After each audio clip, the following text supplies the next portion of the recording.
And in any way a celebrity, neither do I have any desire to be a celebrity.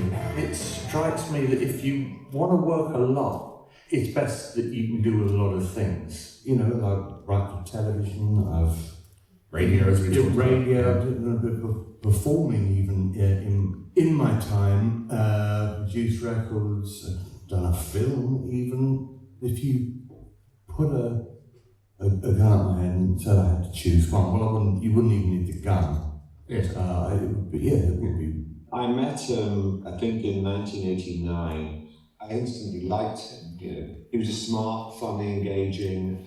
We worked substantially on an Edinburgh show in 1992, and Steve wrote some music for us. There began a long 30-year relationship. He's really smart, he's clever, and he's got ideas, and Steve was a genius, but he wore his talent so lightly, it just poured out of him. He just wrote these brilliant songs for fun.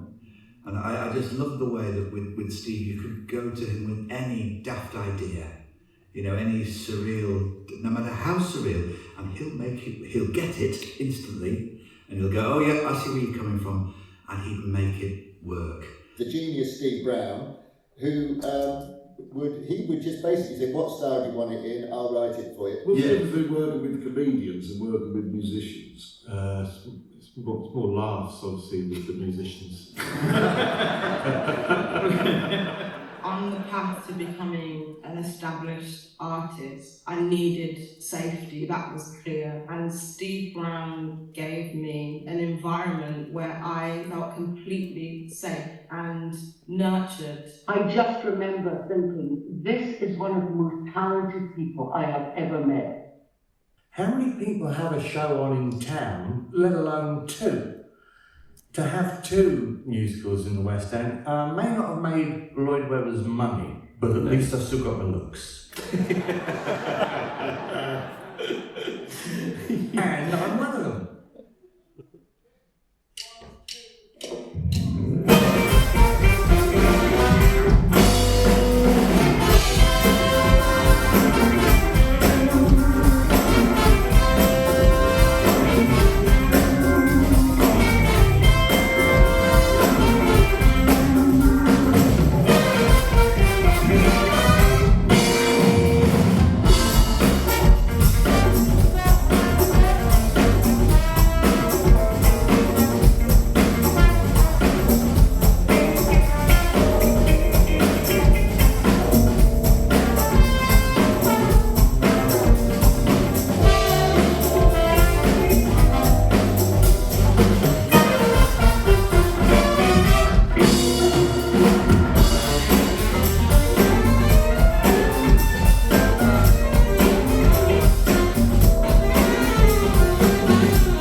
Green's musical Spend, Spend, Spend!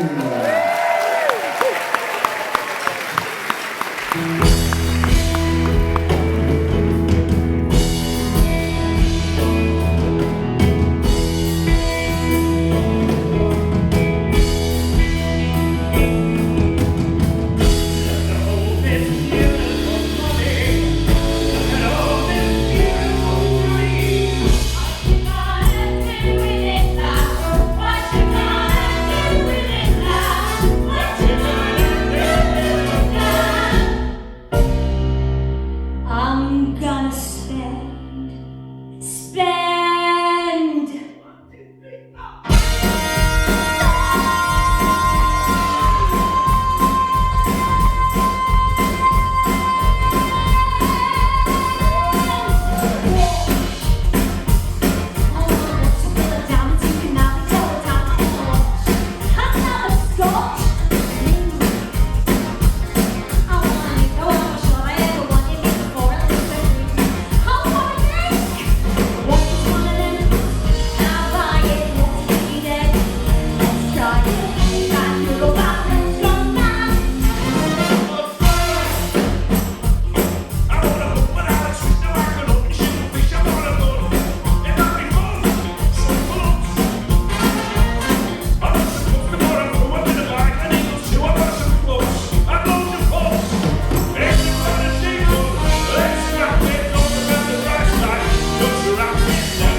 Welcome, look at these two people. We don't know who they are, but they work here apparently. Look at you, lovely to see some old face. Look at the old timer. Thank you, sir. Thank you for what you did for us during the war. Thank you. God bless you. God bless you. Welcome. Now, oh dear, Spencer. Yes, that was from Spencer. Look at just some of the other faces there. Some of the other faces. No, I can't see one. What? Yeah? Okay. No, Spencer has been unlike this new Labour government, eh? No, of course not. I shouldn't. Give him a chance. Give him a chance. Eh? Is it me, or if anyone else knows that since Camilla Parker Bowles became Queen, all the others are starting getting ill? She's up it's a cookie, I don't know. No, of course not. I was in a restaurant today and the waiter said to me, do I want to tell you about the specials? I said, go on then. He said, well, they've got a Coventry-based scar. Get on board the laughter train. Get on board the laughter train. Okay, you sir, with the tie, stand up. So would you just stand up for me one moment, please? And when I move my hand, I want you to shout quack, okay? Quack. Go on. That's it, on your own now. Go on. That's it, go on.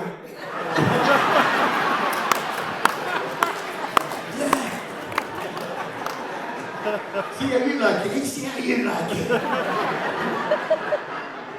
I've seen you down the duck pond, I've seen you. Video doorbell down the duck pond. Yeah? And I know there's a few students at the top there thinking, oh, I didn't know you were spraying bread down, otherwise we would have sat down the front. Go on, fill your boots. We're not here. This isn't about me tonight, is it? Of course it's not about, but a bit about me, isn't it, sort of? No, it's a terrible year. We lost our friend Steve, and on top of that, my nan died again. Yeah, she died again, and my nan always used to say that the way she wanted to go was at the age of 101 from a massive heart attack whilst hang gliding. Okay, and well, in June she had a massive heart attack. In July, she turned 101. I got it round the wrong way, actually. You try it. I don't know what I'm doing here either. I'm the voice of Gippy Frame, for Christ's sake. His face lights up. Look, oh, you've been framed? Yeah, his face lights up. Da-da-da, da-da-da, da-da-da, da-da-da. Oh, it's an old lady at a wedding. She's fallen over and we can see her knickers. It's a teenager with a tray of hot drinks on. He hasn't seen the patio doors. He's spilled scalding hot liquid all over himself. He's in hospital with 3rd-degree burns. See you after the break. No, of course, there was more to it than that. I'll get this gag out if it kills me. July, she turned 101. Okay, where's that? In August. She had a massive heart attack, and I don't know if you've ever tried getting a 101-year-old lady who's having a massive heart attack onto a hang glider. Thank you so much. We got it. All right, now, but tonight it's not about me. It's about our friend Steve Brown. Now, all the people you see here tonight, the Matt Backer Big Band, and all the acts on here, we're all friends of Steve. We all love Steve Brown, and by the end of tonight, I predict you will love him too. And so I'm not hosting this by myself. I'm not a natural host. I don't like sharing. So we're going to welcome the self-styled Nepo baby himself, Steve's son, Alfie. Alfie Brown, everyone. Come on now, Alfie. Thank you. Thank you. It's me, Nepo orphan, Alfie Brown. That's what he said on his deathbed. He said to Harry, I want Alfie to have one last gig from me. And here I am, so laugh. We'll make the past man very sad. Is he all right? Yeah, they're all right. They're warmed up. Yeah. So what should we do? Should we bring on the... let's bring on Ronnie Gordon, shall we? Yes. The Swiss Army knife of entertainment. Yeah, so we're now going to welcome one of Steve's oldest friends. How old are you, Ronnie? Did you wait? He's only 47.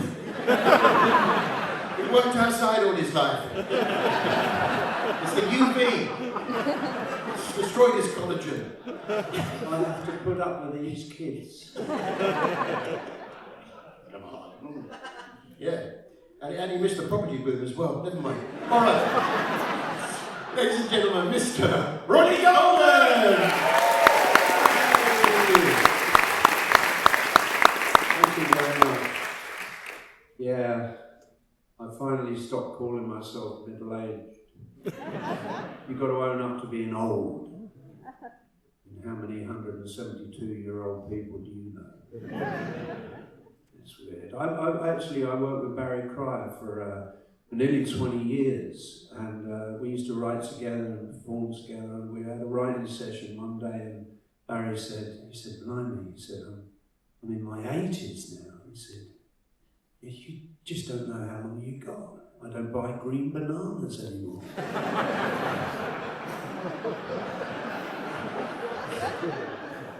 I miss him, man. We all miss him. But I'd like to play a song for you, which I wrote 50 years ago. 1974, I wrote this. Most of you probably weren't even born then. And it was a song I I co-wrote it with a partner of mine, and it's about being at an age where you look back over your life and you see it like a movie, and you kind of wish it was. You wish that there were those periods where you're in love or something beautiful is happening and you want to slow it down, pull it out a bit. Or if it was a crap period, you want to just edit. And I thought, but it's so weird. I've now reached the age of the person that I was writing about when I was in my 20s. And it's kind of strange, And I remember I dug this out one day, and I did it on a Radio 2 program with my band, 6-piece band. And it was the only time that I'd ever done this play, because I was in a band like a punk new wave band called Fabulous Poodles. I don't know if any of you remember that. Oh, one. Oh, yes, I remember it. Gasping for breath. No, and so I never really had a chance to perform this song because it was too much, it was too kind of poignant. And, the music was all about energy and vitality and politics and all of that. So it was only like a few years ago I was doing this Radio 2 series, and I thought I'm going to do that song. And it was the first time I'd done it, and it was great. And I bumped into Steve shortly afterwards. He said, "What are you up to?" And I said, "I'm kind of reconnecting with this song I wrote decades ago." And he said, "Well, let me hear it." So I played it to him. He said, "It's great." He said, "Do you want to record it? Come over my studio in Acton." So I went over there, and it was quick and it was easy. It was a couple of acoustic guitars. I got a friend of mine to put down 4 cello tracks on it, and it was sweet. So I'd like to play it for you now.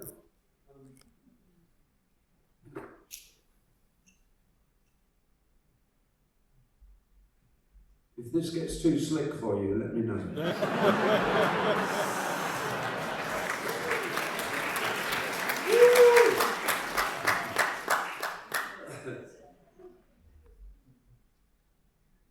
I might have a little rest in a moment.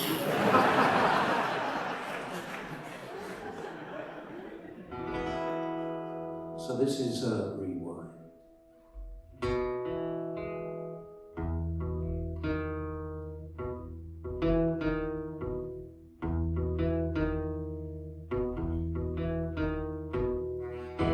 If only I could find a way to rewind my life, run it all at half the speed, and then it's all those shots I didn't need. I take my time when it felt good, like I knew I should. Run a retake where I made a mistake. Stop the motion when I get the notion. 'Cause all those scenes when you need to linger seem no longer than your little finger. Faded images on my wall. Were you really there at all? If only I could find a way to rewind. If only I could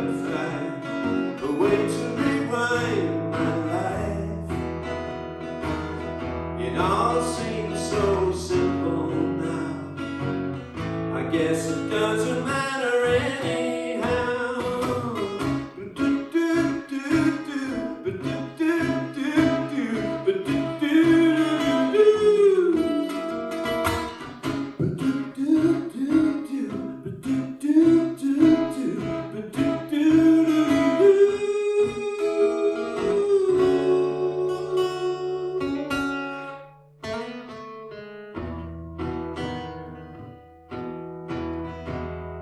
It almost seems when you need to linger, seem no longer than your little finger, faded images on my wall.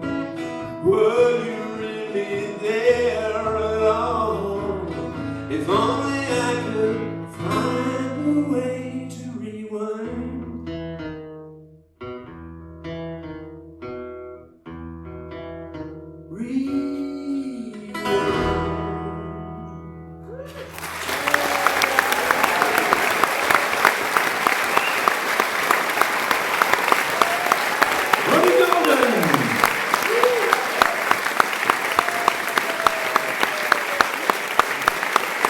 Ronnie Golden!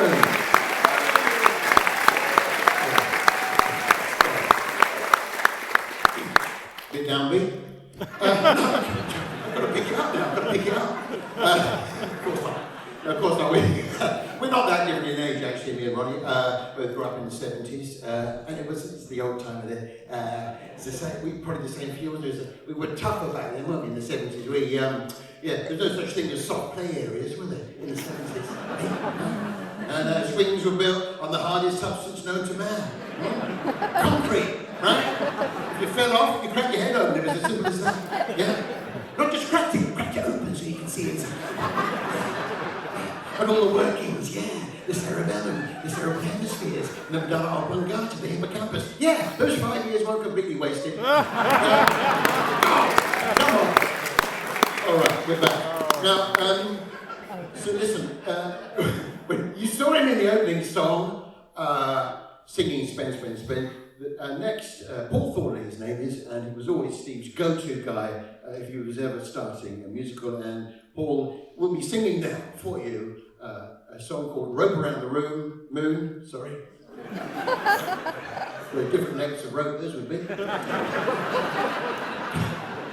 I said, I'm not a natural host. I never said I wanted to host it.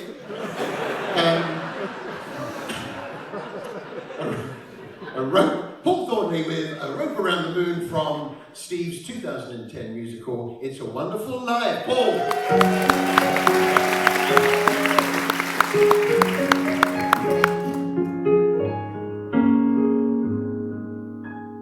I want to see the world. I want the world to see me in return. I yearn to pack up my things and get out and see all the places I've only ever read about. And I'm going to, yes, I'm going to. Anything is possible, I'd like to think that's true. Anything is possible, no river is uncrossable. Stand back and watch me swim it. There is not a limit to what I'm gonna do. I'll look in not a year, that day is coming soon. Tell me what you want, my dear, just ask me for the moon. I'll throw a rope around the moon. Hear the world, it's calling me with music that it plays. Such a world is calling me to seize the opportunity and dare to take my chances. Learn some different dances, not stay here all my days. But when I'm gone from this old town, I'll sing another tune. Say the word,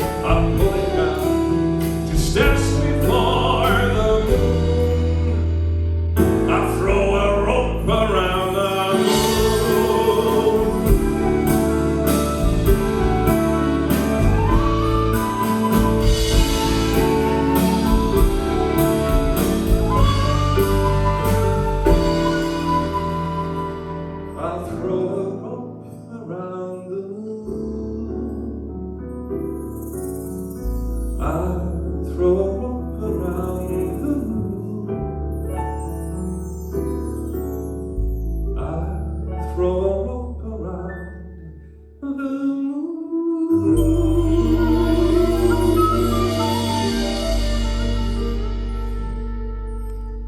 Love you, Jokes.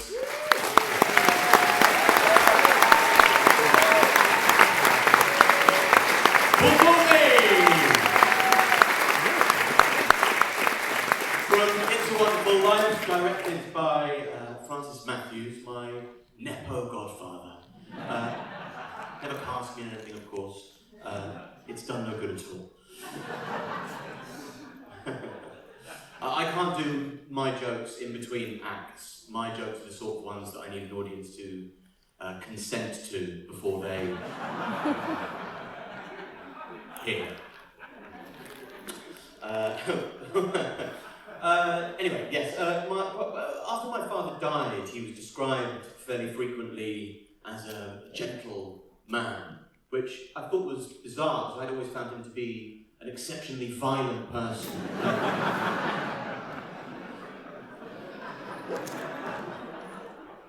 There are many things, Donald Trump mainly. Fucking Trump's a cunt! I don't need convincing. Who do you think I am? But this was sort of placed out of it came from a place of kindness and courage and integrity, which are three of his most prized traits as far as I'm concerned, and traits that he took into his career as a music producer, which is something he found later. He was exceptionally steadfast in his belief that he would only work with things that he thought were good, and that was really his only thing that he concentrated on. And we've got a couple of people that he worked with, lucky enough to hear them tonight, so please give everything you have to the wonderful Stranger!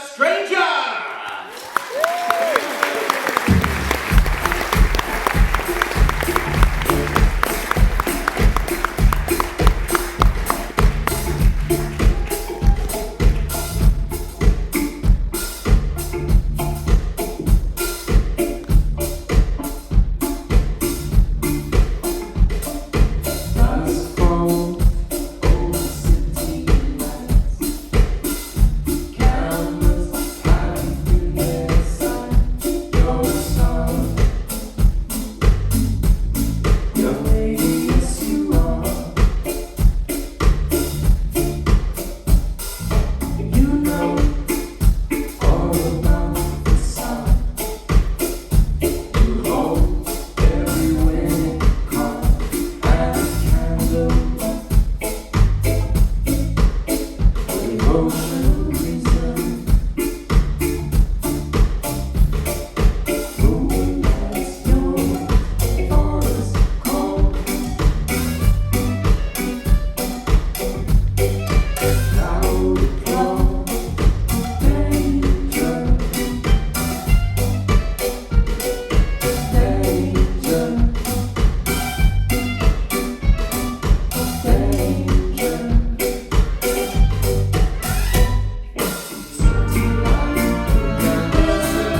Now, I made a joke earlier where I called myself a Nepo orphan. That isn't quite fair.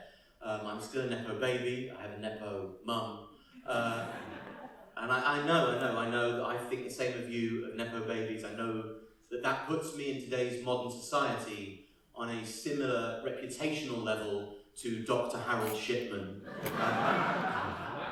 And I hate Nepo babies just as much as you, I really do. I hate all Nepo babies. I hate Lena Dunham, and I don't know Maud Apatow, but I hate her. I hate Mary Shelley, I hate Frankenstein's shit. I hate all butchers, doctors, and plumbers. I hate them. I hate Pericles. I hate Oscar Wilde. I hate Lenny Bruce. I hate all the sports people, Erling Haaland, Xabi Alonso, Frank Lampard, who I do actually hate, Rafael Nadal, and Stuart Broad. And I'll tell you one thing, to be fair. I will tell you one thing. You know who, as an extended honor question, you know who isn't a Nepo baby? It's Dr. Harold Shipman.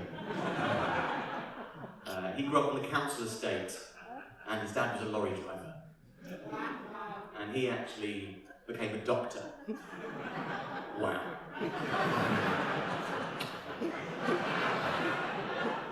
Say quack.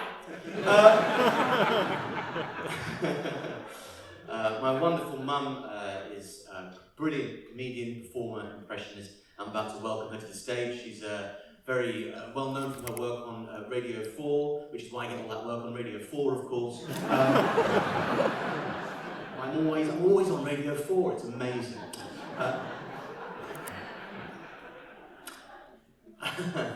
Ladies and gentlemen, please raise the roof for my wonderful Nepo mum, Jan Raven!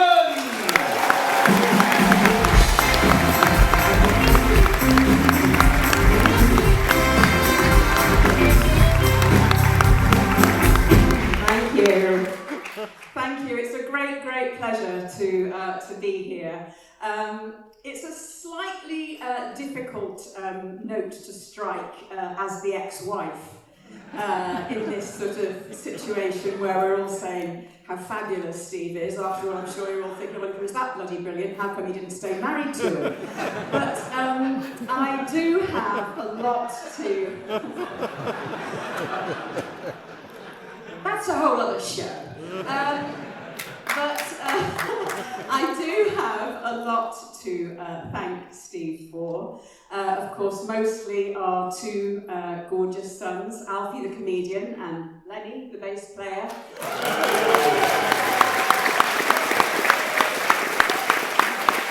That was an embarrassing one. And also for all the very many songs he wrote for me. On Dead Ringers and for one-woman shows that I did. And in 2017, I was doing a show called Difficult Woman. What? And I asked Steve if he could write a song, because the previous year, lots of celebrities had died, including my favourite, Victoria Wood. And I said to Steve, look, I really want to do like something that is both a parody and a tribute. So that's like an homage to her. And I knew that if Steve couldn't do this, nobody could. And so I asked Steve to write it for me, and this is what he came up with.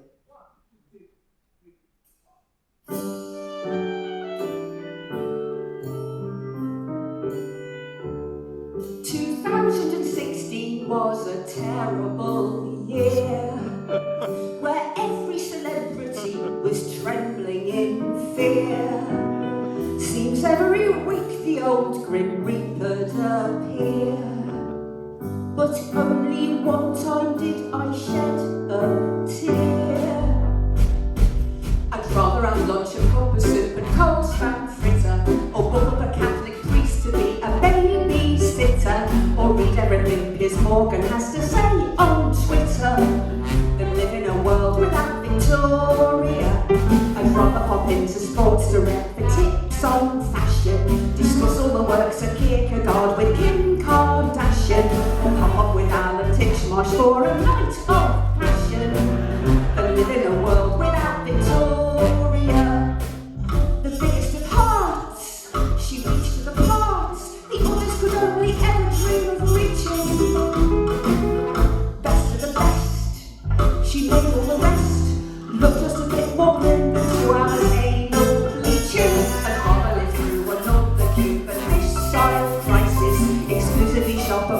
shows, have you seen the prices? I'd rather book up a package holiday through ISIS than live in a world without Victoria. I'd rather pay $500,000 for a Knightsbridge garage. I'd rather be reincarnated as Mrs. Marriage and cheerfully smear Nutella round his undercarriage than live in a world without Victoria. He plainly sang, and every joke rang, so true with all of our national obsessions. With talent to burn, we'd look and we'd learn. Thank Christ she never felt the need to do impressions. I'd rather tell Morrissey that I prohibit this section, or choose all the guests I the discs my one direction. I'd rather live with a constant minor yeast infection than live in a world without Victoria. I'd rather tell Morrissey that I prohibit this section. I'd rather we chose each year a brand new referendum. I'd rather have Corbyn's face tattooed on my pudendum than live in a world without Victoria. There'd be no brilliant shows in the Albert Hall, Miss Mouse and no Mrs. Overall, no Channel swimmer who's lost at sea, no dinner ladies, no Kimberly, no kitty putting the world to rights, no step aerobics in bright pink tights, no Pat and Margaret, Barry and Frida, no two soups, oh didn't we need her? Something went wrong and put out the sun. The world's gone dark and a lot less fun without Victoria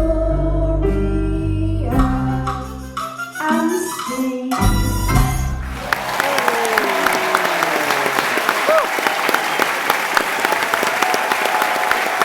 Thank you so much.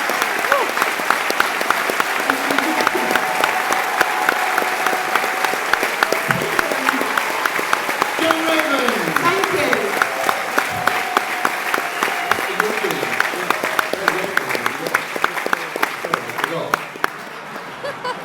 You're doing it.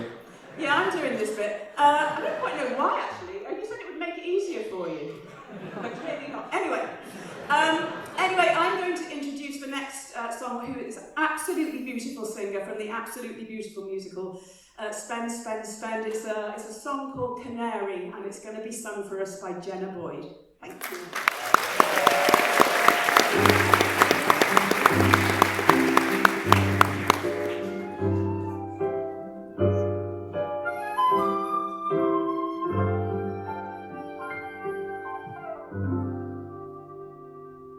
It happened once upon a time, a story of a small canary, a little Goldie, and she lived in a cage, and never thought that she were ordinary, until the time she found her mate, a Yorkshire of the finest feather. He and she broke free and flew from the cage. What a time they had, just flying high together. You've got to feed them on green food and seed mix and soft food when they're still chicks. It's time for me to go back to me old cage and start over at my age, singing alone ain't much of a feat, and me, I'm like him, I want my mate.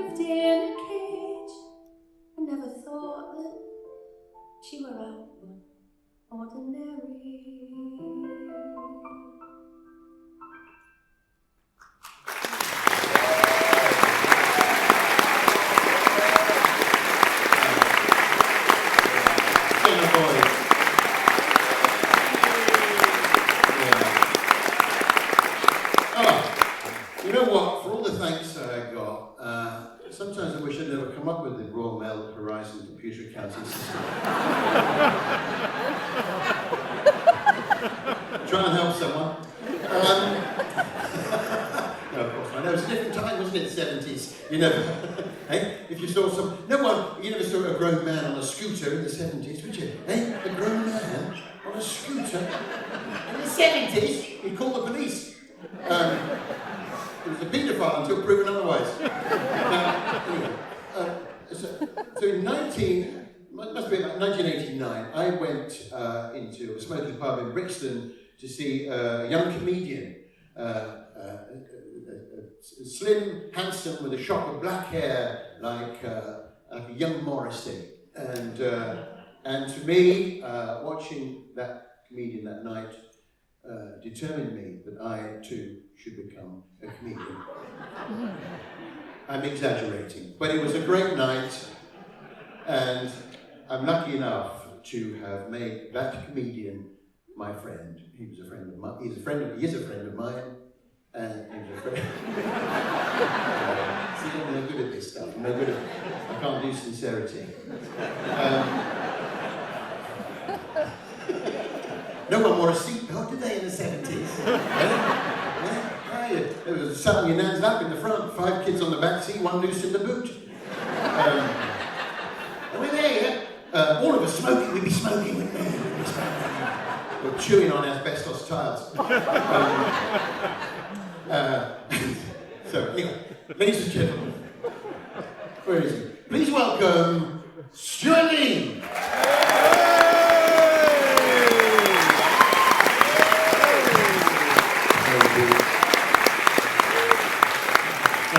Terrible introduction. Like an obituary. So I met Steve, 35 years ago. We were with the same agency, so I'm just going to do the set that I was doing then, without changing any of the now irrelevant cultural reference points.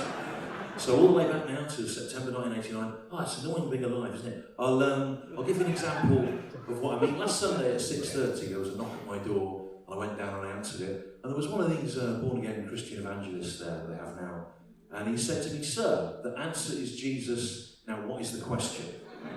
And I said, "Is the question, for which role was Robert Powell?"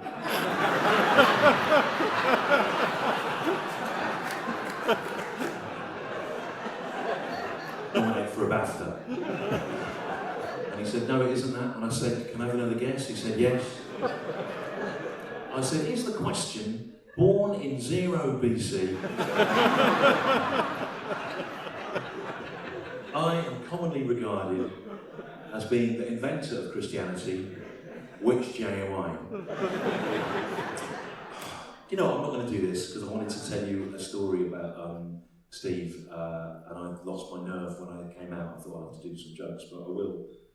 So the first time I ever went round to see him was about 94, and we had the same agents, and I went in, there was some talk about doing some kind of work, and I was in the kitchen where he was, and in his garden, he went, "Oh, hang on a minute," and there were these 3 little fox cubs that they didn't appear to have had a vixen mother, and Steve he used to put dog food out for them with mange tablets, and he was basically looking after them like they were pets, he was always a very nurturing sort of person. And we were talking about, I was going to try and help on a story for something he was writing or whatever.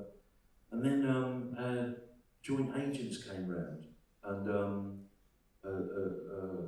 Don and Michael, and they were dressed like they always used to wear, sort of leather trousers and studded jackets and stuff, and they found it very funny that Steve was looking after these foxes and sort of made fun of them. And the younger one of the 2 agents went in and to the garden and picked one of the fox cubs up, and Steve was really upset about this. And then the other agent said to him, "I will give you 100 quid if you put that fox cub down your pants down the front." I know, because they were always like, there was horrible bloods really. And Steve was really agitated about it, but didn't want to. It was just a very awkward situation. And then he goes, "I'll give you another 100 quid if you put another fox cub down." And the fox cubs didn't know I mean, they weren't tame, but they were really not. You could see they weren't enjoying it. And then the main older agent was, "Oh, I'll give you another 100 quid if you put your own foxglove down your fucking pants." And he started doing it, and Steve went out, and he was a very sort of righteous character, and he went, "Fucking stop that!" And he pushed them around, and he pulled the foxes out of this agent's trousers, and they ran off, and they were really obviously shaken up by it. And he went, "Don't fucking, do that again to them." And he stood up to them, which was really, it was impressive. It was the start of, what he was known for standing up to people. And anyway, no, I'm just saying, it's just what he was like. It's just what he was like. And I mean, he ended up leaving that agency. We all did, but not until about 10 years later. But the writing was on the wall from the maltreatment of the fox cubs, really.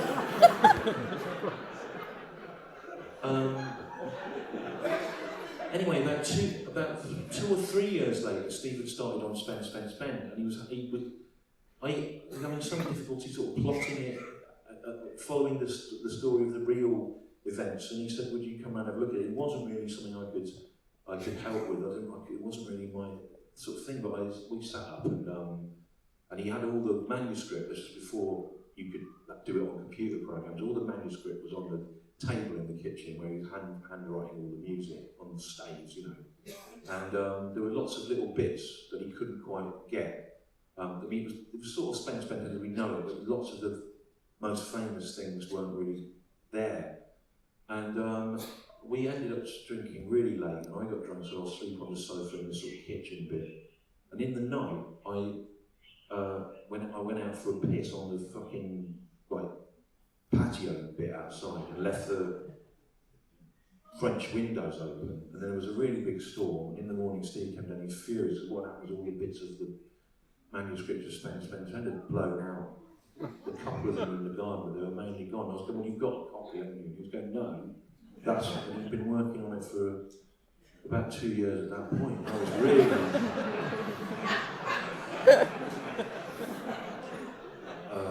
I was really embarrassed. He said, you came round to help with this, and you've actually...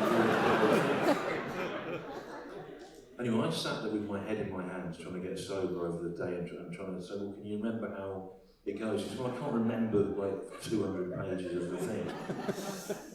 We had a coffee, and then we looked, and at while we hadn't been looking, something had happened. 3 or 4 of the pages had been left sort of by the door on the back, right? Quite neatly, as if they'd been arranged, which was very strange. We went and made lunch, and when we came back, a load more of the pages had come back. And then we got to the afternoon, we started drinking again, and I went, "Look at that," and what was happening was the 3...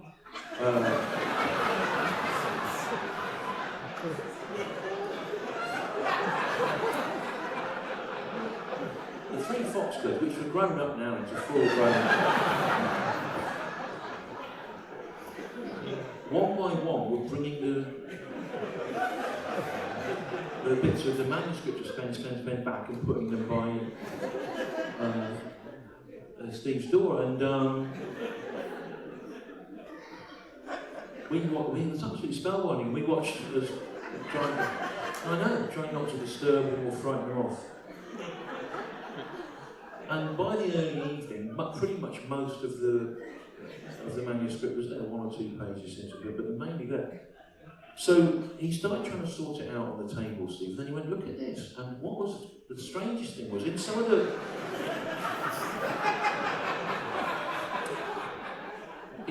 bits where he'd not been able to quite.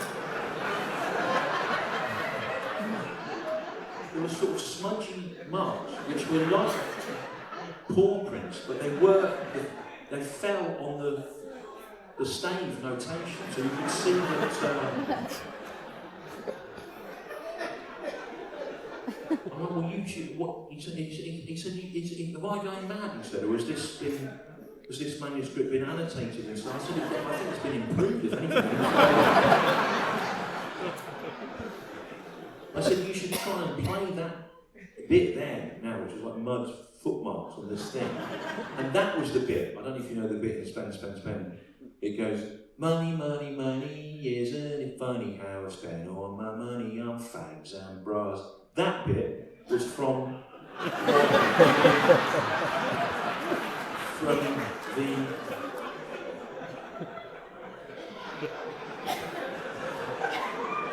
and that was basically because he had saved those foxes from the blokes from Avalon, putting them in their trousers.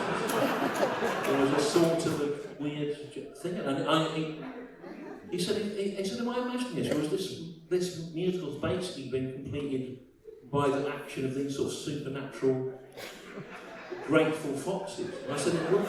He said, you can never tell anyone that this has happened, right? Because I think the guilt ought, because it was the most critically acclaimed thing he'd done, and really it was a. Oh, but he said, you can never tell anyone. He said, but he said, in the event of my death, he said, if you outlive me, I would like those woodland creatures to get the credit that they deserve for that. So that's the arrangement we've come to. I've done that. So, but it just tells you what he was like. He always do the right thing. He did the right thing by those boxcars. So it's time for the next act now. It's my act never worked before that bit, but I guess it's a case of finding the right audience, isn't it? So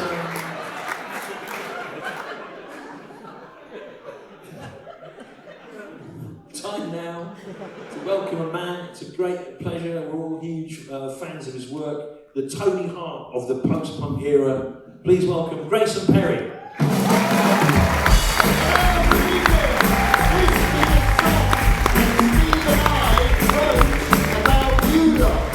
The liberal elite. I try to do the right thing, pay some taxes and be kind. I hope to use my privilege to help those who've been left behind. The studying and the court told millions, E and AI.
sing. Never took a lesson.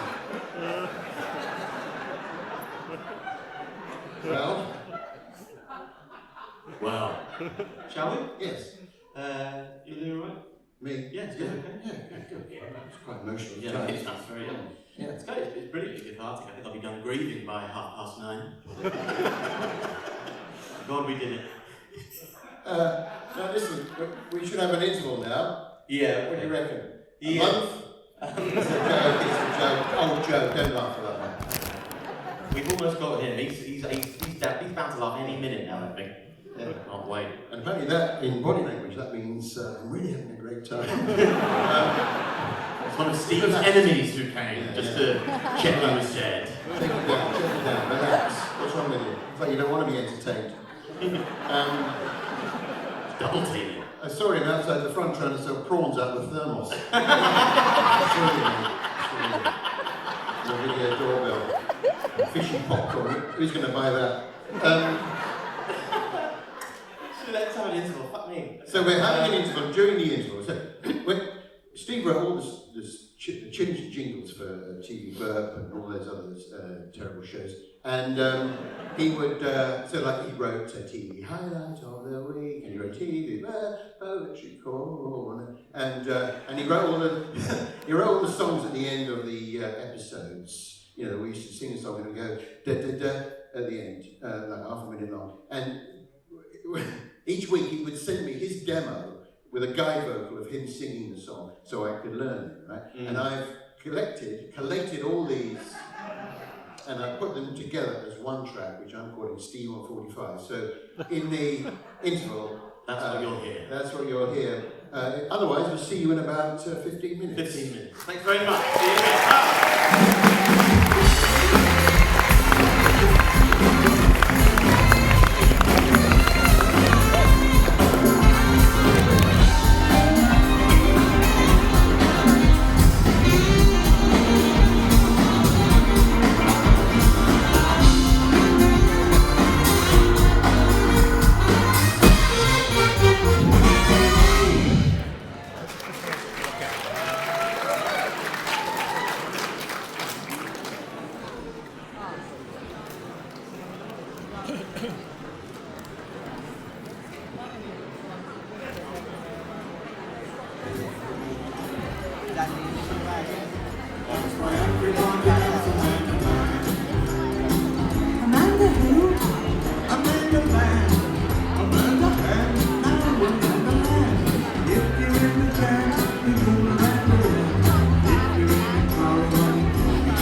putting it the same place as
back to part 2. Ladies and gentlemen, dancing to the Cola Cubes, She's Going Crazy Now, which Steve wrote with Magda Archer, choreographed by Francesca James. Please welcome the Cola Cubes dancers.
Ladies and gentlemen, the Cola Cubes!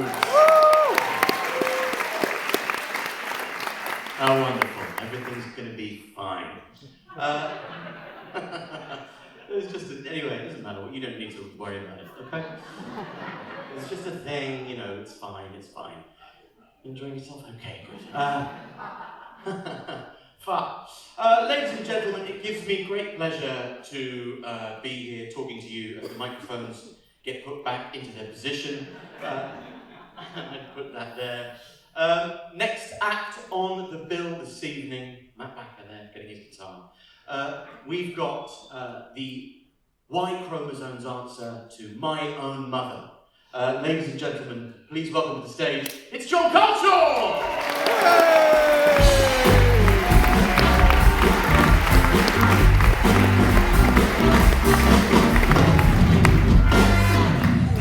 Thank you so much. What a joy to be here tonight. In 2005, Steve and I had a chat about coming up with an Oasis parody. In 2005, a song with the sense of keeping all the rock and roll, you know, keeping all that stuff, you know what I mean? Keeping that going, let's have it, man, yeah, I'm just doing it, man. Keeping that, but, you know, life's responsibilities, they do build up. You have to be sensible at the same time. So how do you balance these two worlds? And in about less than a day, Steve had written this brilliant, brilliant Oasis parody called Still Mad For It. This was in 2005. Thank you to Oasis for becoming really topical. Anyone get tickets for the concerts to come? Anybody hoping to? Well, let's give you a little flavour now. Let's see if Steve, there we are, that's in the right position. Put the rest of the Liam uniform on. Let's have a monkey.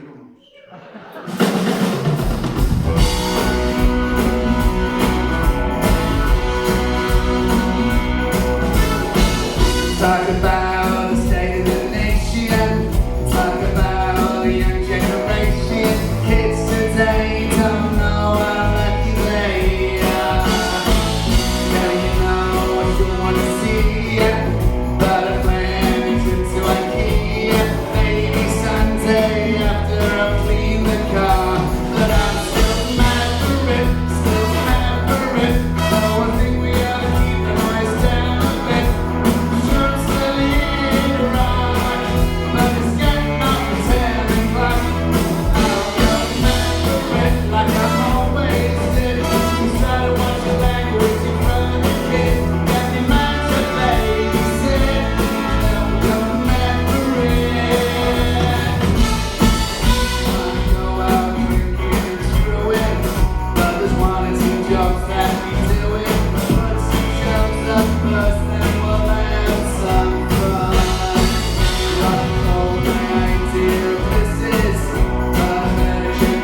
With the missus, see you might turn you to the skill run. But I'm still mad for it, still mad for more. I'll be here without me Waitrose till I pass four.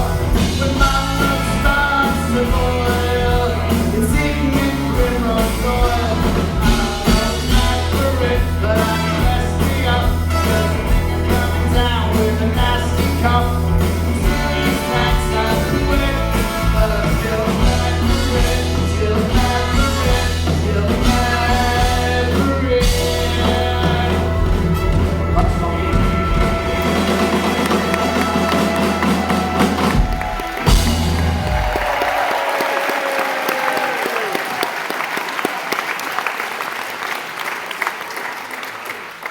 Thank you very much indeed. I'll just do Alan Bennett for a few moments to get rid of the Liam Gallagher effect. That wore out before I start. From the Gallagher brothers, well, now it's my great pleasure to introduce my impressionist brother. I think, you know, many times people think that me and our next guest are related, and it's a great joy to introduce him now, just to prove that we're not the same person. Will you please welcome the brilliant Mr. Rory Bremner!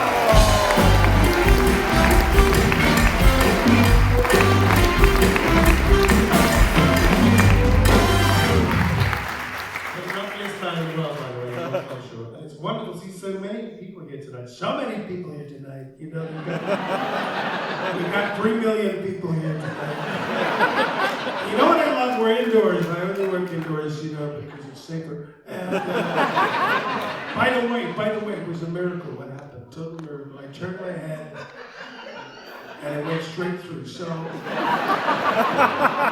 want to thank Harry, by the way. I want to thank Harry Hill for putting all this together. He's been amazing.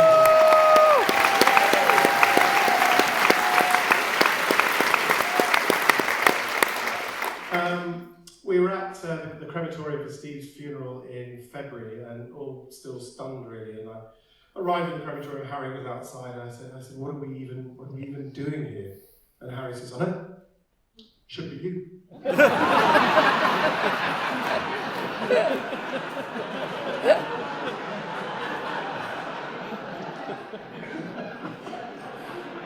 And the second thing I'd like to thank him for is, I said, oh, just put me anywhere on the bill. So he's put me between John Culshaw and introducing a song sung by somebody being Tony Blair. So thank you, Harry, that's very good.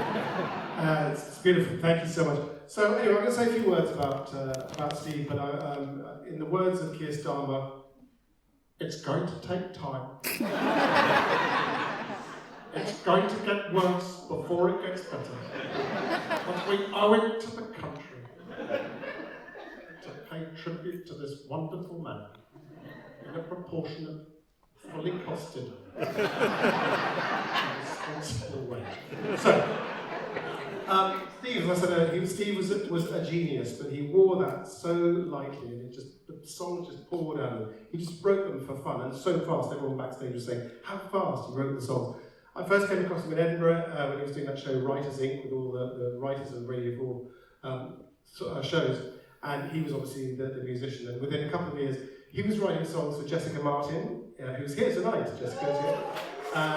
And his mission was to write 3 songs for the Jimmy Cricket series, and so they decided they would do a Bonnie Langford parody, a Cyndi Lauper parody, and a Tracy Ullman parody. And I just brought out the lyrics because they are just wonderful. This is the Bonnie Langford. Incredibly talented, that's what I am, I'm wonderful in the extreme. The others in here might as well scram, because out of the crop I'm the cream. And the middle 8, do, re, mi, mi, mi, mi, mi,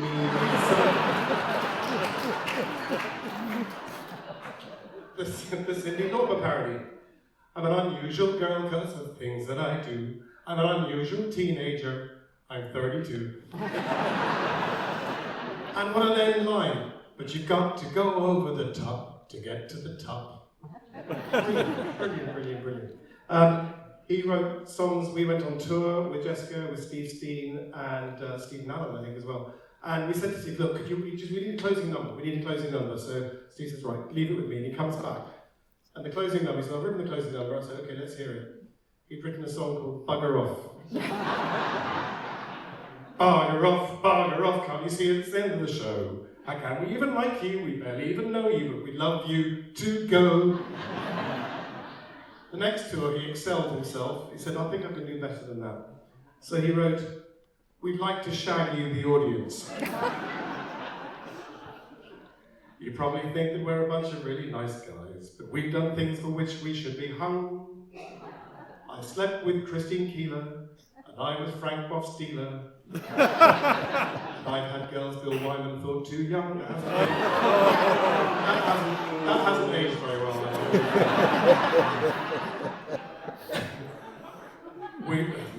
We'd like to shag you, the audience. We'd like to have you one and all, smear you in taramasalata from your navel to your garter, and quickly trundle up against the wall. And the end, but we give you fair warning. We won't call you in the morning, because after all, it's just a one-night stand. But I think the best thing, he was so funny, and he was often funniest, like some people are when he's angry. And he had an epic temper. Arriving at Edinburgh Festival in 1987, there's no kettle in the flat. There's no fucking kettle. The whole festival is fucked. There's no fucking kettle. How can you do a festival without fucking kettle? Nobody was safe. You could walk in a branch of, what was it, the Carvery, you know, the Carvery? Steve was, what kind of name is that? The Carvery. Welcome to the murdery. The murdery. They made a mistake. They put on the menu, try one of our famous steaks. He said, oh, you famous steaks? Have they been on Wogan?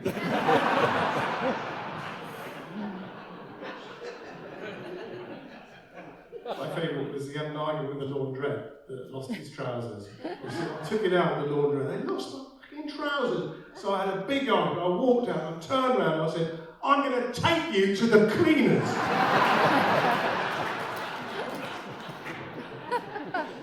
The last thing we did was for the Imitation Game. You heard the theme tune of that, and we had to do Hallelujah, the Leonard Cohen song, in the style of Chaz and Dave. So it was exactly. Now I've heard there was a secret chord that David played in Please the Lord, but you don't really care for music. Good chap. Steve said, I think we should put a good chap in there. And of course it ended with hallelujah. And that was the last thing we did. But the last time I saw him, we were doing a play in Bath, a sort of a quiz play. Like, Chris Tarrant, okay, so, I walked around the corner, and there was Steve. I hadn't seen him for a few years. And he was so happy, he was wonderful. He was in great form. He came out after the show, and we ended up in the pub with PBJ, his agent, and a few of us, and he was on wonderful, wonderful form. He really was. It was just a joy to see him. And the last work that he did was with Harry, and it was an opera about Tony Blair, and I saw it at Leicester Square Theatre, and then went on and toured, got great reviews. It was a terrific show, really, really good show, because what could go wrong? We had Harry's fun and his plot and his narrative, and Steve's songs, which, I don't know if it's been said already, but I think it was Spen. We got a letter from Stephen Sondheim saying what a wonderful show it was. Can you imagine what that must have meant to somebody? And you've heard songs this evening. I found myself thinking that's Sondheim good. And the finale of Tony, you're going to hear at the end of the night. I think that's kind of Book of Mormon closing number up there with the very best, and you've got that coming later on. But for now, you're going to hear a song from Tony, featuring Tony Blair. Not me this time. I stepped down and I wrote to Gordon. I said, Gordon, can I have line support for next week? And he wrote back and he said, no, you can't. Surprised me, because I've never seen can't spelled that way before. Anyway, it's Tony Blair. It's called To Be Somebody, and to sing with you, please welcome, with the Tony Company, the wonderful Jack Whittle!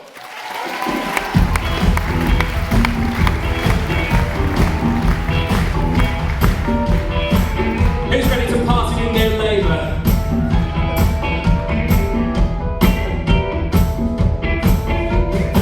My singing voice is the sweetest sound that you'll ever know. I'm not the best looking guy around, a pretty love, and still there is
Birmingham Rock Opera. Jack Whittle and the cast of Tony. So, how's it all going? Your act's still there? Yes, it was different, wasn't it, in the 70s, but it wasn't all good though, was it? It wasn't all good. We had terrorists, didn't we? Back then, we had terrorists, yeah. And they were Irish terrorists, weren't they? Our people. Yeah. And they had the decency to throw through a warning.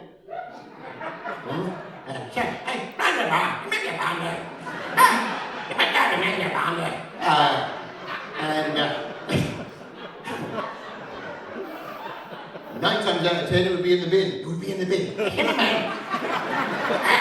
Oh, you up there? I'm your mom. In the bin. The mom in the bin. The mom in the bin. Some of this. Anyway, no, it wasn't all good, was it, in the 70s?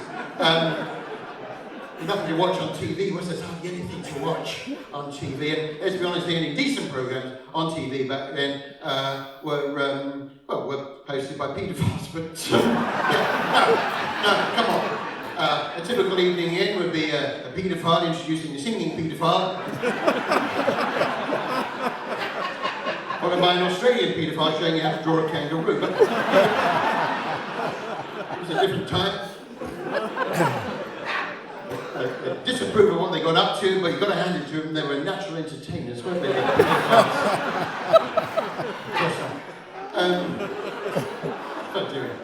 All right. Now, so anyway, listen. Me and Steve, it was my idea. I was drunk in front of X Factor one evening, and I felt I had this idea. I phoned up Steve and I said, I've got the idea that's going to turn both our lives around, get us out of the ghetto. X Factor musical, all right? And there was a long pause at the end. He said, I'll think about it. And anyway, we put this musical together, and one of our favourites from that cast is here tonight to sing actually a very touching song. Please will you welcome our favourite, Charlie Baker.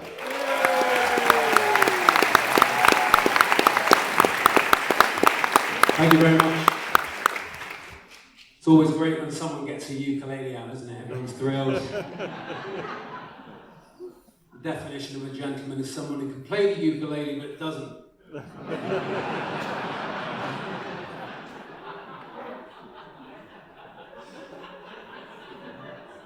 I love Steve very much, and it's a privilege to be here. Thank you.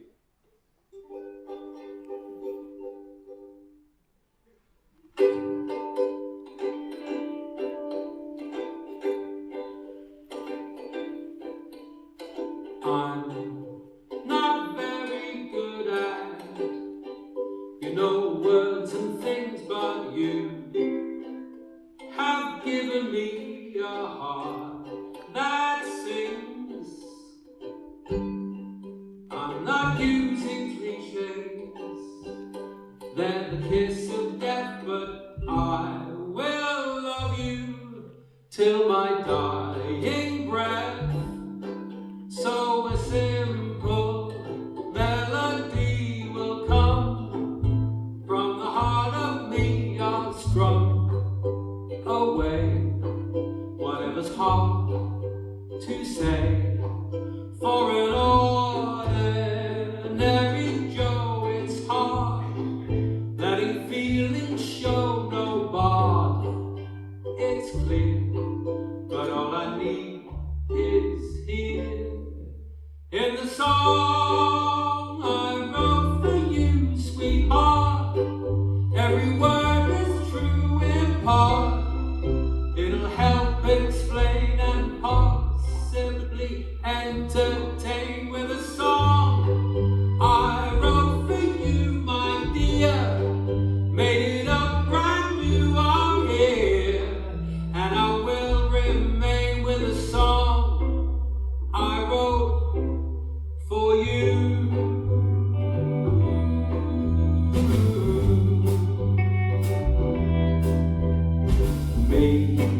I'm nothing special to write home about. I'm such a normal bloke that I stand out. So forgive me, I have been too proud to shout what I mean out loud.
Charlie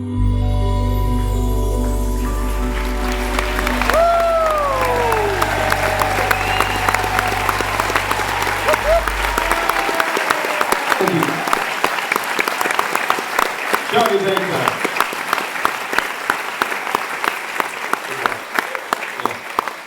He didn't write it, Steve did. Of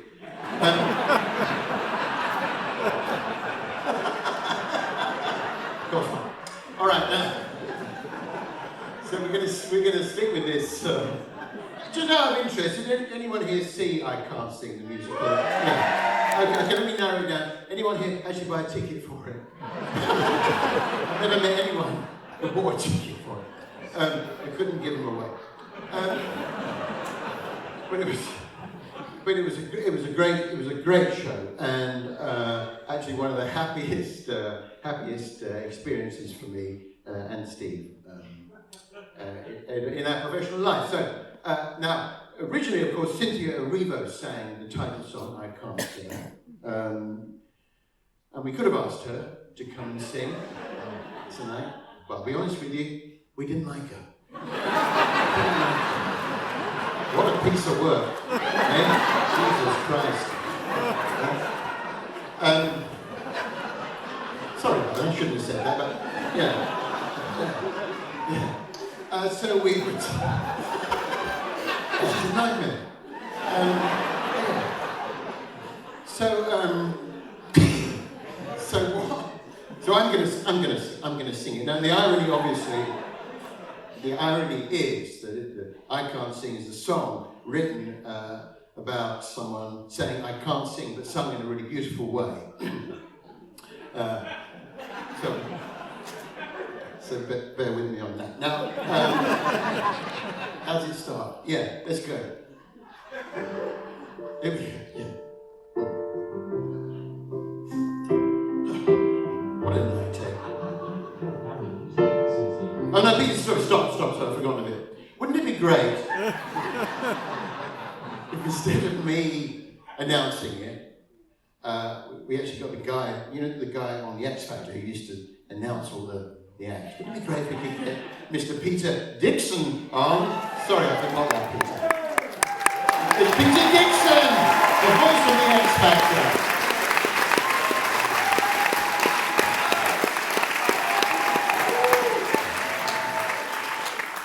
I know what you're thinking. I know exactly what you're thinking. You're thinking, how has a good-looking man like him been in a sound booth for the past 45 years? It's ridiculous. This is where it's at. Look, the lights, you lovely people. I'm going nowhere. What am I here for, anyway? So, Peter, what I thought you could do is, you know how you used to, you'd give a whole load of facts about the upcoming act, and then you'd finish with the name of the act. Yes. I thought perhaps you could do it for I Can't Sing. Yes, of course. Yes. I could do that. Yeah. Probably just sort of thing like 2 Grammys, 3 million downloads. Please welcome Rachel Anadeji. Thank you very much indeed. We're all weak. That's exactly about the musical. Okay. Yeah. I'll go off and I'll come back. You announce me back on. Okay, I will announce you back on in just a moment. Let me just get my thoughts together. Oh, thank you. A live orchestra, ladies and gentlemen.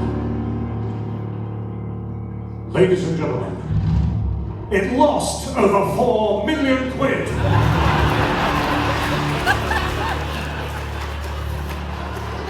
It ran for just 6 weeks. Peter, just be that. Be nice. What's wrong with you? Obviously, my flow. Just be nice, Peter. Will you? Hang on. Ladies and gentlemen, it was one of the funniest shows I've ever been in. Wonderful music, a brilliant cast. And so, ladies and gentlemen, to sing live for us tonight, and God help us all, please welcome Mr. Harry Hill!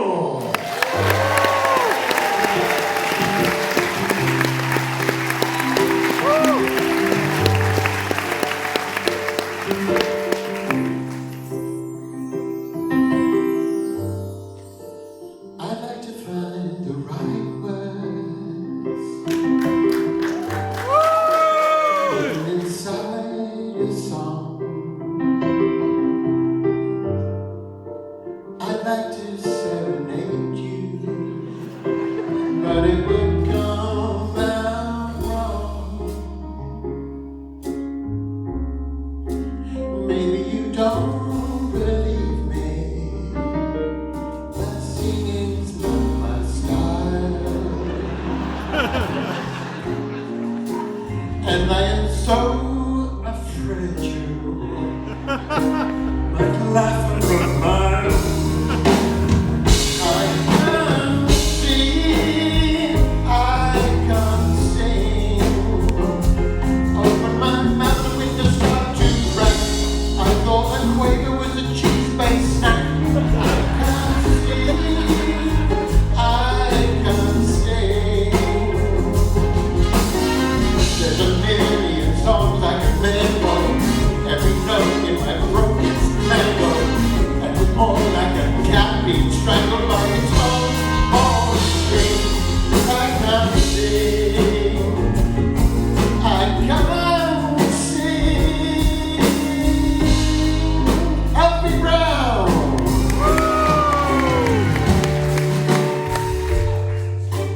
I have to break it to you, unaware as you are. You have the voice of angels. You're going to be a star. You are the kind of girl that most anyone would love. Such style and grace and beauty, these are gifts from up above. You can sing, you can sing. Had no idea I didn't think I could. I thought I made Terry and it don't sound good. You can sing, you can sing. Say so, baby, I have it. If it's not such a gun or racket, don't forget that we could win a packet. I can just feel the pain.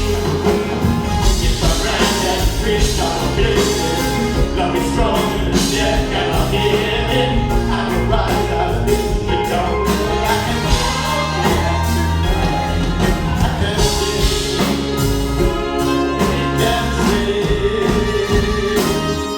we can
wasn't really time for me to go off, you see, so just like to stay on.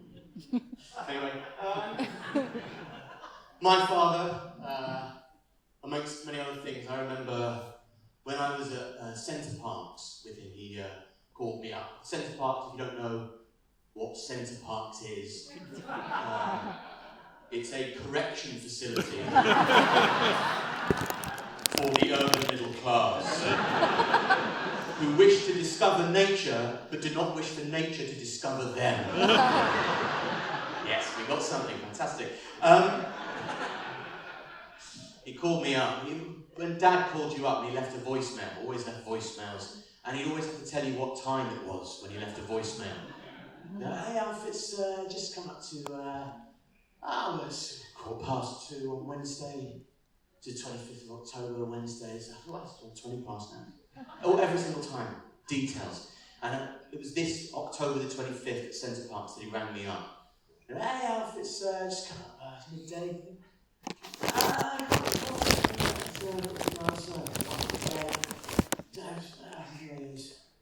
Anyway, Grandma died this morning.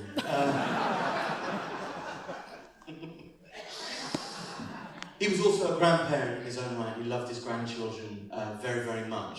And a couple of years ago, maybe last year, my wonderful partner Jessie, decided that the 4 kids that we have together weren't quite enough.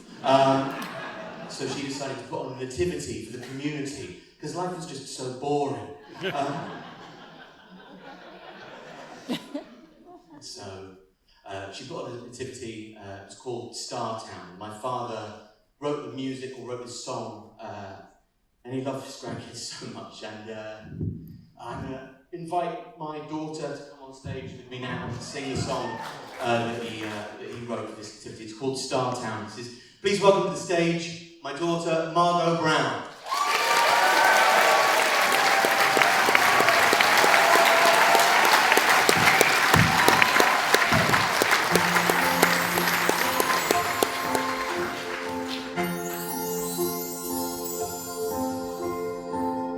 A million stars above light the way to Star Town. Shine hope and peace and love every day to Star Town.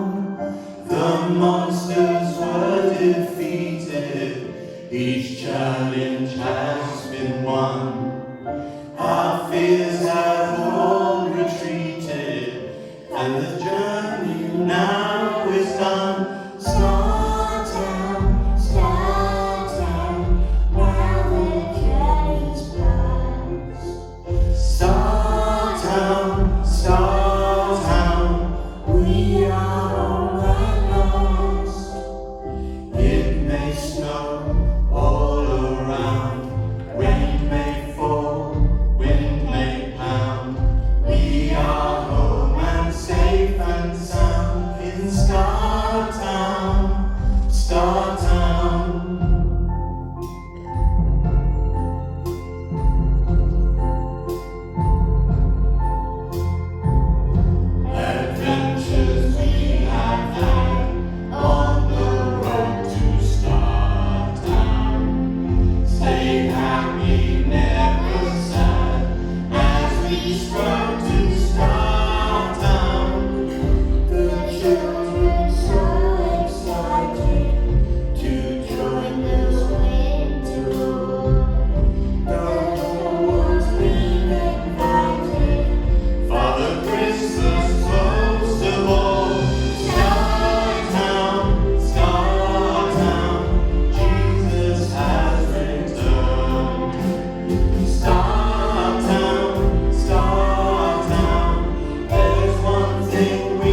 artists, and I'd like to welcome one of them to the stage. I remember he went to go and give a talk at the, and I'm sure she can correct some of the details if I've got them wrong, but the Birmingham Conservatoire or something like that. And he said to the people who he was giving this talk to, if you've got any demos, send them along. This is a sort of courtesy, very much in the same domain of his character traits as feeding orphan foxes. He got this tape back, and there was this video, and it was unlike anything he'd ever seen or I'd ever seen. He showed it to me, he sent it to me, then showed it to me, and I've never seen him so excited about any artist. And as soon as you saw this tape filmed on iPhone 2011 or 12, so like an old iPhone, it was still absolutely mesmeric and one of the most special and immediately presently beautiful things I've ever seen. So that's who we're going to welcome to the stage next. And Margot, if you'd like to do the honours. Welcome to the stage, Laura Mbula.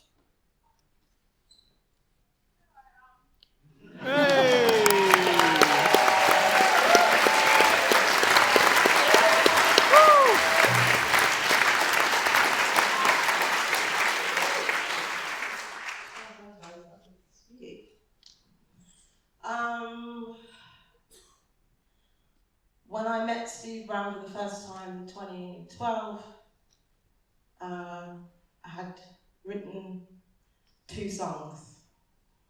Not quite enough for an album. He said to me, this is really great what you've done. It's really, really good. And I was shocked because up till that point, I hadn't found anybody who listened to my stuff and sort of got it. I just felt like the weird kid, the weird music. But he understood and he could hear something. And so his first bit of advice to me was keep writing. Keep writing. And the song I'm going to play for you was written after the first time he said to me to keep on writing. Steve became like a musical father to me because I needed safety, I needed to feel protected. You know, there's major labels, they're not kind. And he did just that. So this song got written because Steve said, keep writing.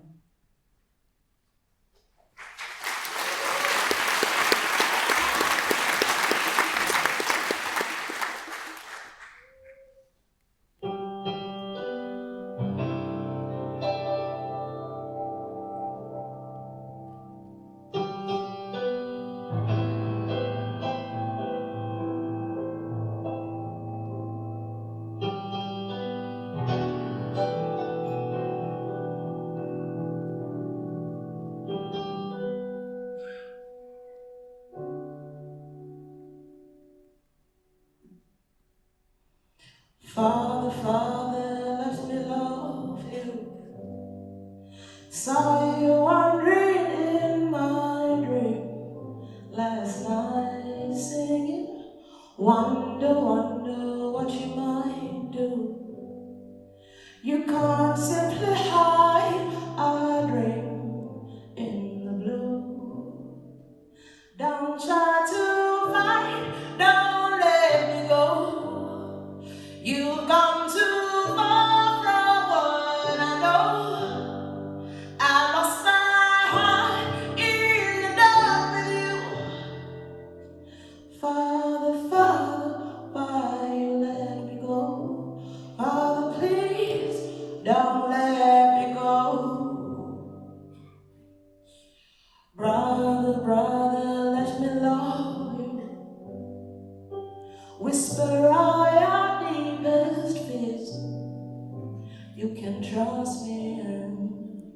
When it's over, we can begin.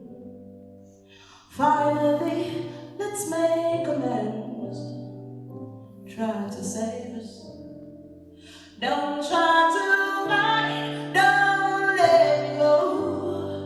You've gone too far from what I know.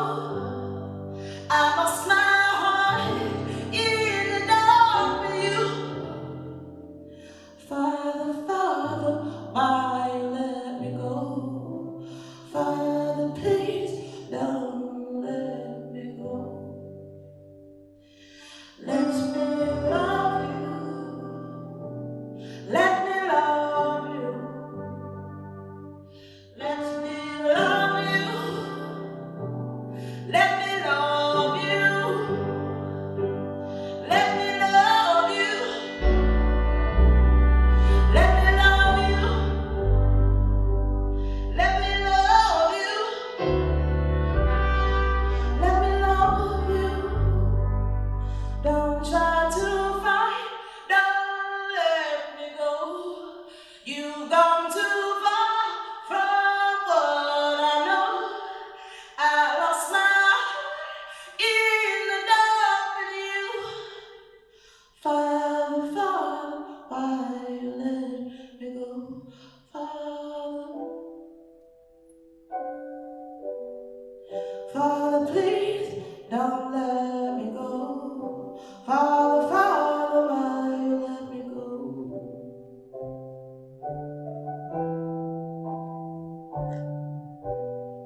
Father, please don't let me go. Father, Father, why?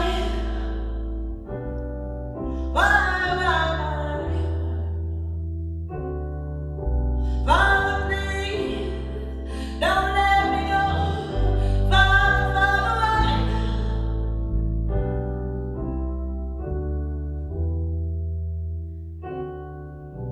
Father, please don't let me go. Father, Father,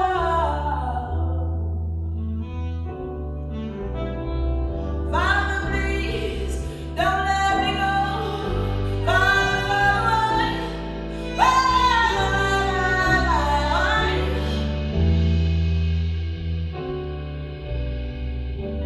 Father, please don't let me go.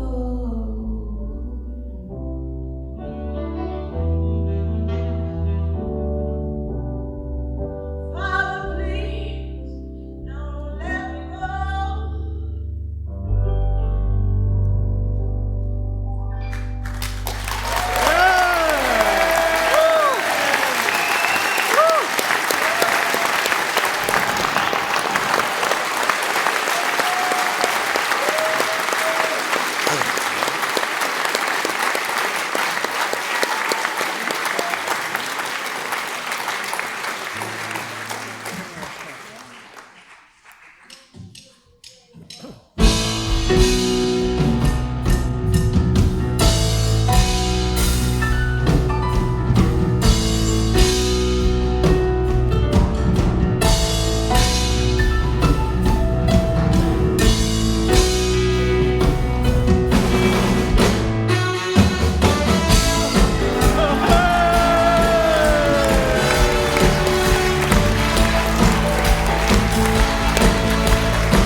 Thank you so much. I'm thrilled. I really am thrilled to be here tonight to celebrate the life, but not the death. They were quite specific about that.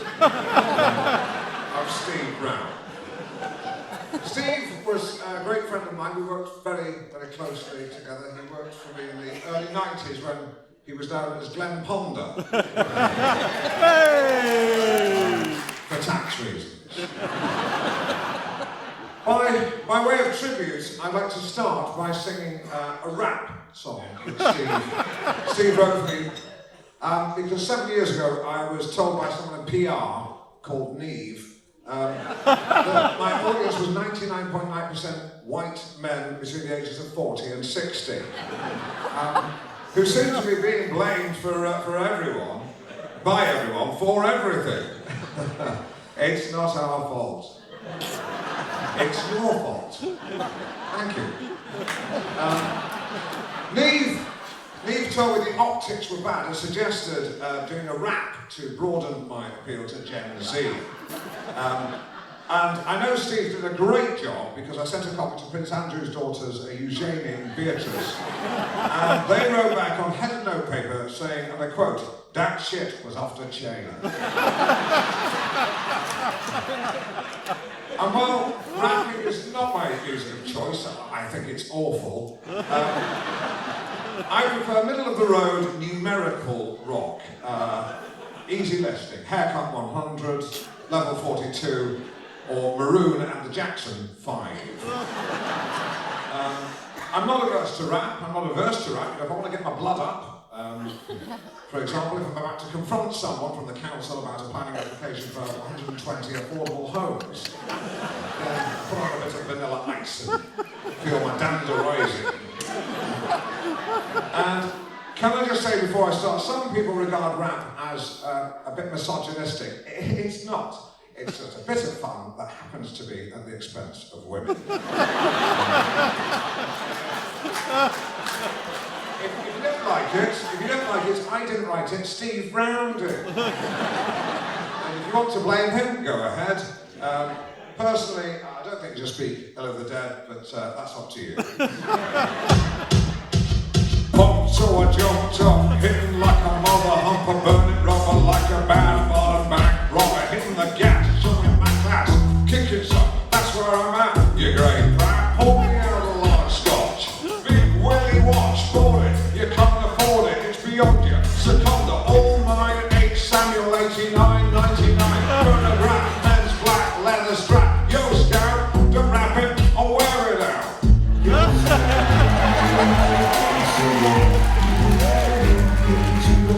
The new Johnny Carson, on fire like arson, swinging higher than Tarzan, clean out of the pot, bite like a shark, alpha like Clark's, on top of the food chain. Jeremy won't cancel me, first you gonna bury me. I ain't hurtable, got a convertible, a garage full, dying chicken head on my bed, getting lollipop. Don't stop, cop to rap, raw Freddy if you want it. Yo bitch, that's okay, said in an ironic way. Thank you.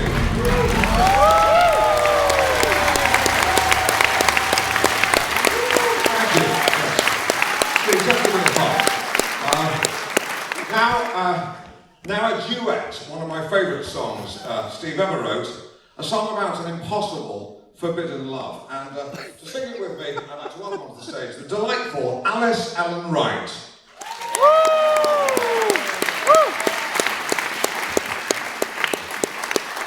Delightful to have you here, Alice, and thank you for taking time to be with us. Ordinarily, Alice can be found working every evening in the West End. On the stage. In the theatre, yes, of course, no, absolutely, because even on a stage can be misconstrued by, by not very nice middle-aged men, who unfortunately make up my core demographic. A large proportion of whom are in the audience, but we are where we are. Now, you did have some reservations, didn't you, about singing the next duet? Can you tell us why? Well, I did think the lyrics were a little bit inappropriate. Okay, but and after I told you that it was a charity event for my dead mate, you withdrew that. Yeah, I suppose so. Yeah, you did. We had a lot of fun yesterday, didn't we, rehearsing? We had a few laughs, and it was a pretty good atmosphere, I think. And I think you wanted to say something about that, didn't you?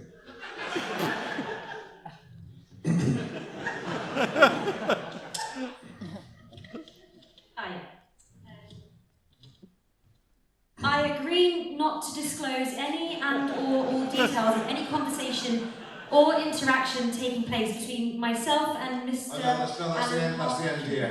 No, it's the next one.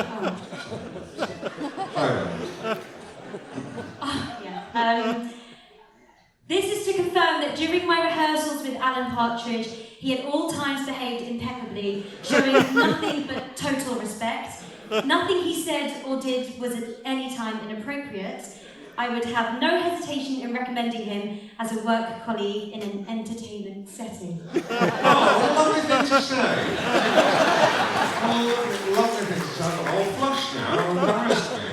Shall we sing the song? Because I actually have another show to sing in tonight. Okay, well, we'll hurry up and do this charity show for my dead mate, and then you can go off and do your paid gig in the West End. So the song that Alice and I would like to sing is a song about an impossible love. A love that cannot be, a love across the barricade, over a cultural divide, a love that is too often scorned by those with closed minds instead of open hearts. Such a shame, because if anything, I think the world needs more love, not less. Yeah. Because this is a poignant song about a love some people think appropriate, some people think inappropriate, because they simply do not understand the bond that is the purest form of love. It's a short-term affair. You're my children's au pair. But I just couldn't bear to keep my hands on you. I was barely 18. What you did was obscene. But to me it felt clean. What else was I to do? The memory still lingers, you cooking the kids' fish fingers, ironing. Each morning you come in your paisley dressing gown, then you'd sing, and the early started short-term affair. No intention to stray, I was caught in your snare. but my wife was away.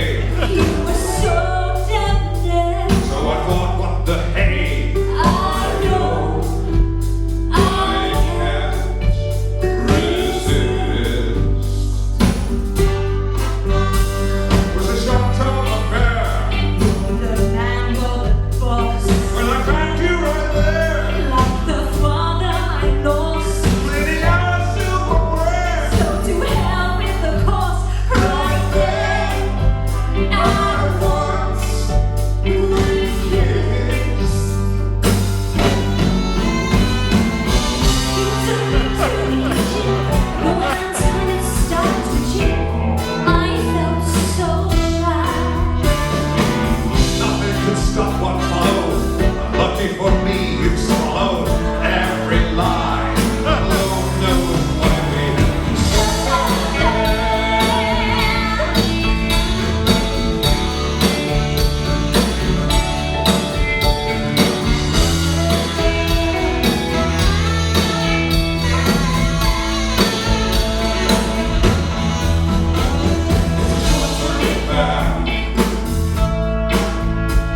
like a right camembert.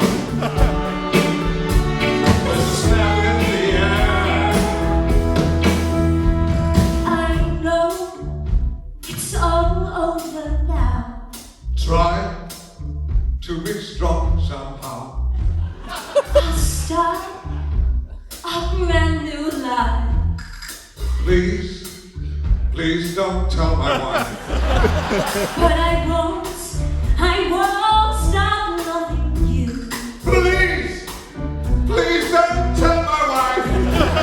Au revoir, ciao, off we to stay. We must never meet again.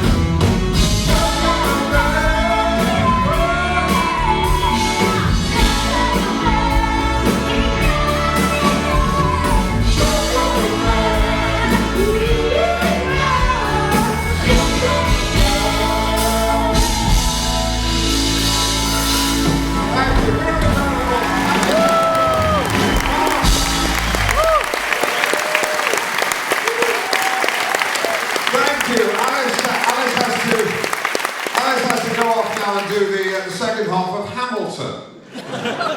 How she got that part, I do not know. She's very tight-lipped about it. Thank you, Alistair, for being a great sport. I know a lot of people do find some of the lyrics inappropriate, and a lot of Gen Z don't like that song because many of them were born with a genetic anomaly, which means that they're unable to understand irony. They don't even know what it is. They think it describes something made of iron. But Alice was very happy to take part, and as I say, if you don't believe me, I can produce a copy of a letter to that effect signed by her, and countersigned on the back by a teacher and a doctor, who are her parents, actually. So, once again, if you found any of the material in any way offensive, I think putting the blame squarely on Steve Brown's shoulders is what he would have wanted. I'm not trying to throw him under a bus, it wouldn't make any difference, he's dead. But here's to Steve. I often think of the many, many warm moments we enjoyed together. Whenever I feel the tears coming, I just remember the laughter and the golden memories of us sharing precious things together, like our mutual hatred of Lawrence Fox.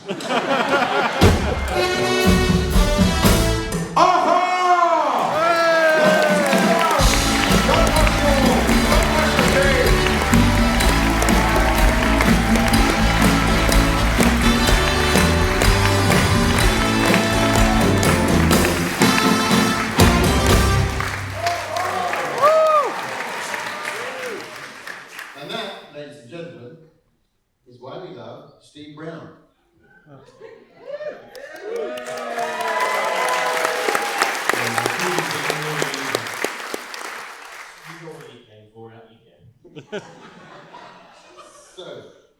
Sorry, I'm more antagonistic than you, aren't I?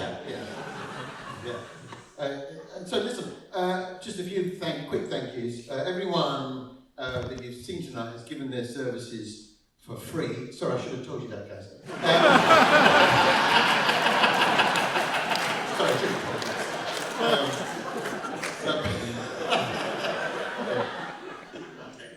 you. A big thank you to Richard Cottle here.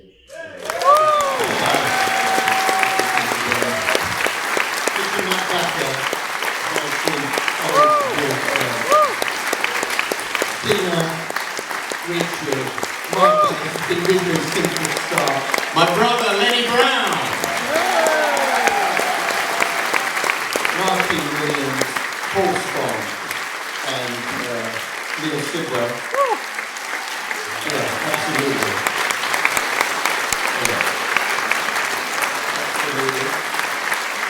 Everyone who's been on tonight. A big thank you to Ed Smith and Phil McIntyre who has promoted this for us.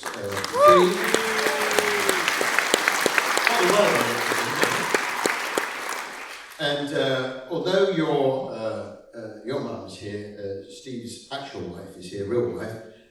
Debs, where are you, Debs?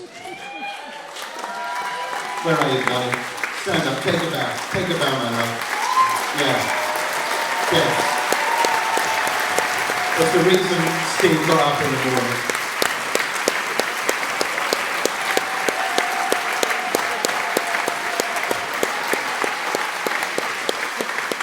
If you sit down.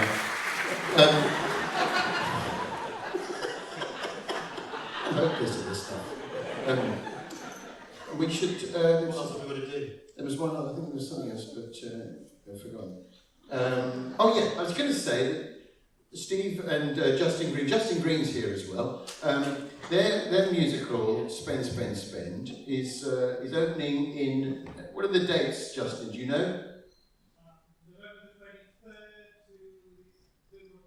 You didn't get very good seats, did you? Could have done better for Justin Green. You helped him write the thing.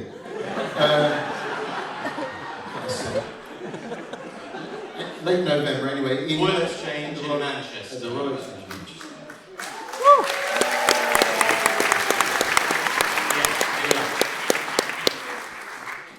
Thank the team here at the Savoy Theatre for having us. Thank you very much indeed.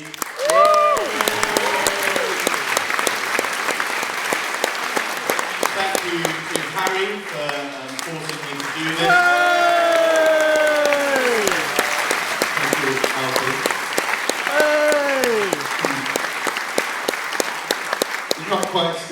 is not bad. Yeah. Now listen, so we're not quite done. We're going to finish with the closing song from from Tony the Rock Opera. So please welcome back, and feel free to join in with the chorus. Please welcome back Jack Whittle, the cast of Tony, and the entire ensemble, but chiefly yourselves.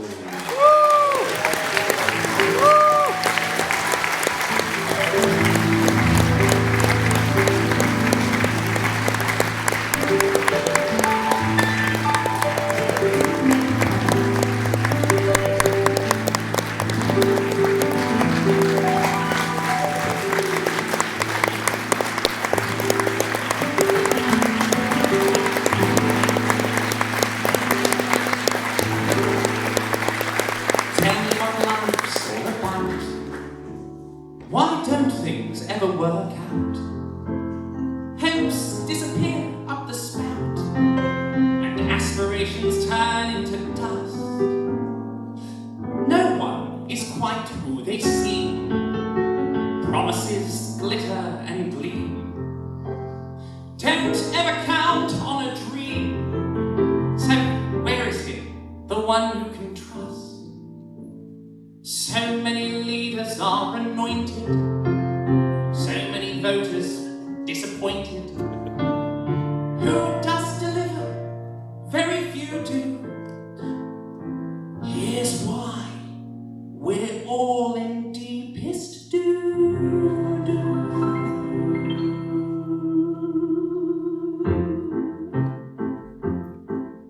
The whole wide world is run by assholes, by egotists and psychopaths and creeps.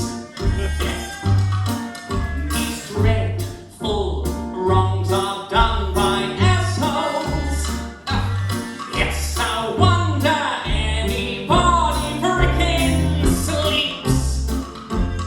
Every president and prime minister, every premier and every chief will be up to something quite sinister, and it's gonna bring us all to grief, because the whole wide world is run by assholes, and the asshole this time was me.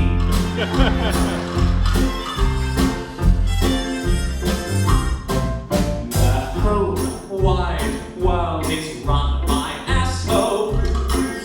The leaders of all nations are the same.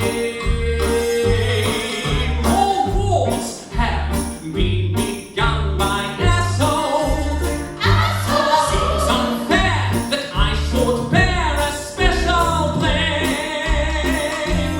From Pope Pius to Crown Prince Rainier, every one of them spurred by greed has been gripped by megalomania. Their sheer assholeness is guaranteed. For God looked down and said, "Let there be assholes." And so assholes there'll always be.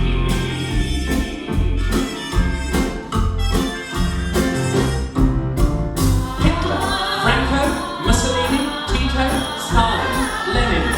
Do they ring a bell? Mao Zedong, Duterte, Hirohito, Ian Smith, Mugabe, I'll see you all in hell. Colonel Gaddafi, al-Bashir Assad, Bolsonaro, Chavez, Ho Chi Minh, Erdogan and Orban, very, very bad. Nixon, Lukashenko, Idi Amin, Noriega, Pinochet, Paul Kagame, Ceausescu, Jaruzelski, Leopold the King, Kim Jong-il, Kim Jong-un, both like balmy, Tojo, Netanyahu, Xi Jinping, Taliban, ISIS, Al-Qaeda, Mohammed bin Salman, Murat, Pol Pot, King Abdullah Dabia, Vladimir Adar, Vladimir Putin, biggest arsehole of the lot.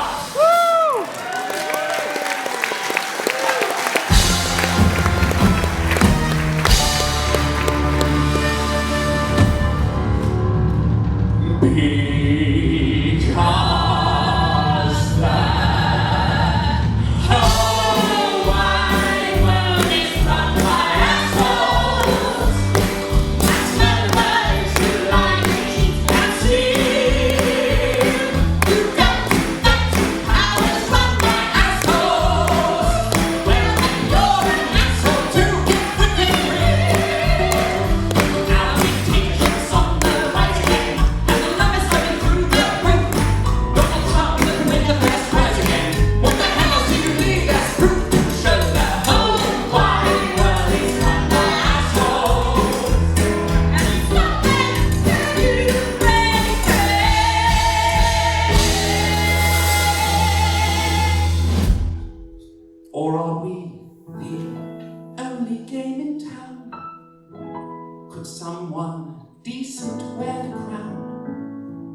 Do you hate me? 'Cause I badly let you down. But then, if I could rid the whole wide world of assholes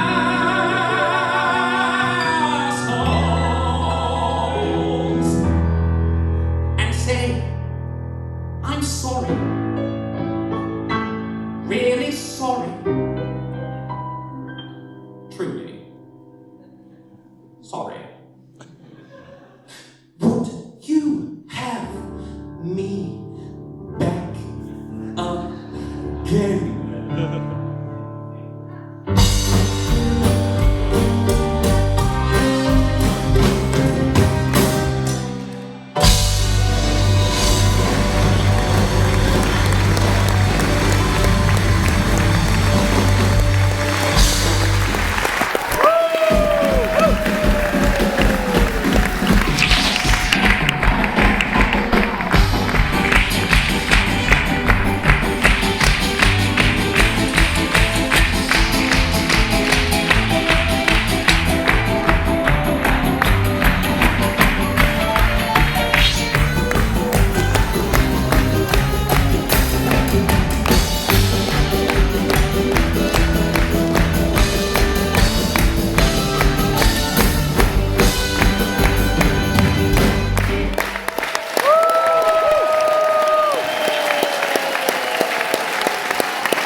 It was